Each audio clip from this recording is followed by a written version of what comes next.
자, 여러분 오랜만입니다. BJ 수 인사드립니다. 자, 먼저 지난번 캐스트 높은 관심 아주 감사드립니다. 자, 지난번에 시험지 분석 캐스트가 아주 반응이 좋아가지고 자체 조회수 1위를 차지했습니다. 자, 현재 지지율도 약 86% 정도로 올라섰고요. 지난번 캐스트 반응 한번 살펴볼게요. 지나가는 N수생인데 학생들 눈높이에 맞추시는 모습이 멋있네요. 네, 감사합니다. 사실은 눈높이를 맞춘 게 아니고 원래 좀 낮아요. 컨텐츠가 시험지 분석이라 제 생각에는 잘 만드신 것 같고 재밌어요. 다음 시험지도 기대하겠습니다. 네, 감사합니다. 지민양 수능 대박 나세요. 컨텐츠 되게 신선하네요. 잘 보고 갑니다. 네, 감사합니다. 센세 드디어 방송 키시는 군요. 자, 반가운 친구들 이름이 있네요. 근데 뭘 자꾸 이렇게 사달래? 명조씨! 이거 너무 세게 치는 거 아니야? 너무 아픈데? 자, 본격적으로 이번 시험지 사연 한번 볼게요. 이번에는 지난 중간고사 시험지 결과를 바탕으로 기말고사 대비법을 좀 이야기해 보려고 합니다. 선생님 안녕하세요. 저는 지방의 모 고등학교 1학년 학생입니다. 지난 겨울방학부터 선생님 수업을 들었는데 이번 시험에서 좋은 성적을 받게 되었습니다. 감사합니다. 학교 시험이 어렵지 않게 출제되는 편이라 이번 시험은 다 맞았는데요. 고민이 생겼습니다. 선생님 개념 완성이나 블랙라벨 수업을 들으면 어려운 문제가 많이 있어서 힘들었는데요. 그래도 시험이 어떻게 나올지 모르니까 많이 외우고 공부했거든요. 그런데 시험이 막상 쉽게 나오니까 제가 공부를 잘하는 건지 이렇게까지 시험 준비를 해야 하는 건지 약간 혼란스럽습니다. 학교 시험은 교과서에 있는 문제들 수준으로 출제가 되는데 막상 모의고사를 보면 등급이 좋지 않습니다. 이번 기말고사는 어떻게 준비해야 하고 앞으로 공부는 어떻게 해야 할지 말씀 부탁드립니다. 자, 근데 오늘 유난히 얼굴이 좀 크게 나오는 것 같네요. 네. 자, 먼저 지난 겨울방학부터 선생님 수업을 들었는데요. Great!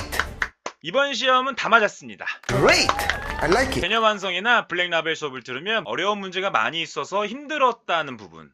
사실은 이거 너무 선생님도 힘들어요. 자, 이게 어쩌면 정말 많은 학생들이 공감하는 내용이 아닌가 싶어요. 어떤 학교는 시험이 매우 쉽고 어떤 학교 또 엄청 어렵고 그러면서 또 모의고사 100점을 받으려면 정말로 어려운 문제까지 공부를 많이 해놔야 되고. 자, 그러면 여기서 문제가 쉬운 학교라면 이것을 고민해야 돼요. 중간고사만 쉽게 내고 기말고사를 어렵게 내는 학교인지 아니면 내신 챙기기를 위해서 내신만 해야 되는 것인가.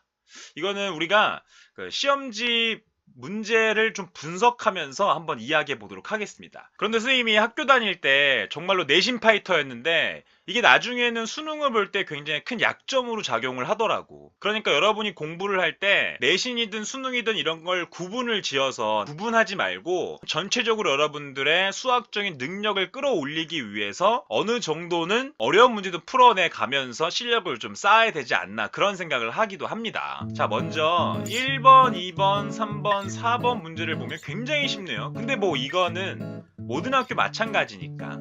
근데 5번 문제가 좀 특이하네요. 이게 굉장히 옛날 스타일인데 괄호 넣기. 자, 그리고 6번부터 8번까지도 매우 쉬운데 중요한 건 이 친구가 지금 계산 실수를 한 번도 하지 않았다는 거네요. 글씨를 보면은 일목요연하게 풀지 않았다는 걸 알 수 있는데 사실 우리 주변에 공부 정말 잘하는 학생들 특징이 두 가지가 있어요. 첫 번째는 또 역삼각형 모양으로 풀이를 줄이고 마지막에 답을 딱 내는 스타일이 있고, 두 번째는 정말 중구난방으로 막 풀거나, 이건 뭐 각자 스타일이기 때문에 선생님이 어떤 게 더 좋은 방법이다라고 이야기할 수는 없을 것 같아요. 근데 이 친구는 그 글씨를 보면 이렇게 깔끔하게 풀어나가는 그런 스타일은 아닌데 계산 실수를 하지 않은 걸 보면 그래도 공부를 좀 열심히 한 스타일인 것 같아요. 12번부터 17번도 기본적으로 평범한 문제지만 전형적인 내신형 문제 스타일이죠. 모의고사와 내신이 좀 차이가 있긴 있어요. 모의고사의 앞부분에 대한 그런 문제 스타일, 그러니까 단순 계산,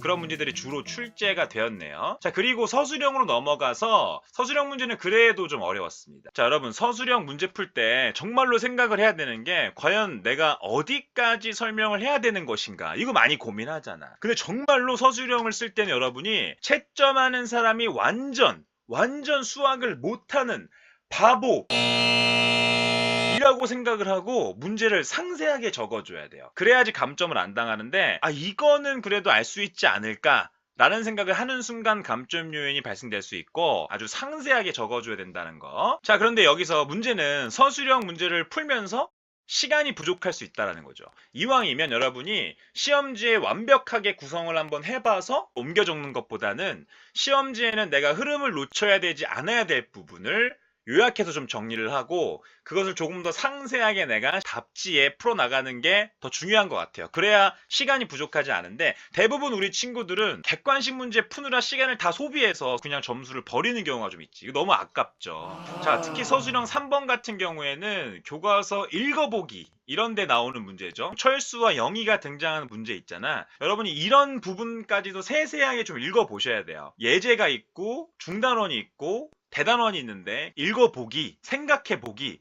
이런 부분에서도 얼마든지 교과서는 시험에 출제될 수가 있다는 거 꼼꼼히 읽어보시고 연습을 좀 해보셔야 되는 거예요. 자, 이렇게 해서 시험지는 일단 한번 살펴봤는데 선생님도 공부를 정말 많이 하고 있고 요즘에도 학생 때부터 지금까지도 공부를 하는 과정은 너무나 고통스러운 것 같아요. 하지만 우리나라에서 4대 보컬리스트 김나박이, 김범수, 나얼, 박효신 그리고 이현숙 정말로 그 과정까지 얼마나 많은 연습을 해야 되는 것인가. 그 사람들은 알고 그랬겠어요? 모르기 때문에 더 힘들고 고통스러운 거지. 선생님도 지금은 어느 정도 꿈을 이뤄가고는 있지만 여전히 고등학교 때부터 지금도 꿈이 보이지는 않아요. 그런데 큰 맥락에서 그냥 하루하루 최선을 다하고 몇 번은 일탈을 하기도 하지만 결국 다시 제자리로 돌아오고 그러면서 꿈을 찾아가는 것 같아요. 공부라는 거는 결국 경부고속도로를 뚫는 것과 비슷하다는 생각이 들거든요. 부산까지 가려고 길을 뚫고 있지만 사실 부산을 가게 되지 않더라도